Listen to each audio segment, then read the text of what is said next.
Welcome. Today we celebrate the feast of St. Thomas Aquinas. Thomas Aquinas, who lived in the 13th century, is one of the greatest theologians of the Christian church. Today I don't want to talk about the content of Aquinas' thought.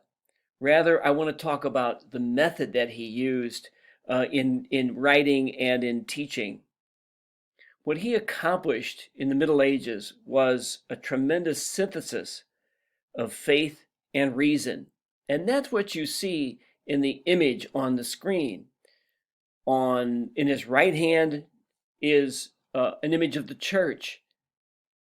That's an image of the scripture, the faith part of his synthesis. And in his other hand, you see a book of philosophy, probably the works of Aristotle. And that shows that he also used the sciences of philosophy to develop his synthesis of faith.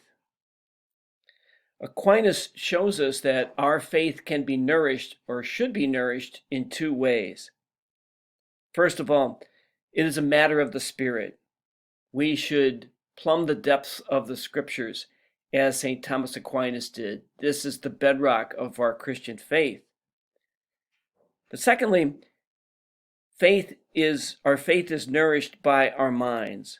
We, like St. Thomas, are called to learn more, to seek the truth, to follow the truth wherever it may lead us.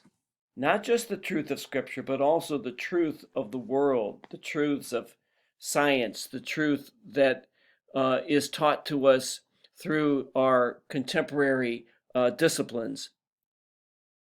And so St. Thomas Aquinas teaches us the synthesis of faith and reason. And it's that synthesis that we're called upon yet today to follow as we grow and nourish and develop our Christian faith.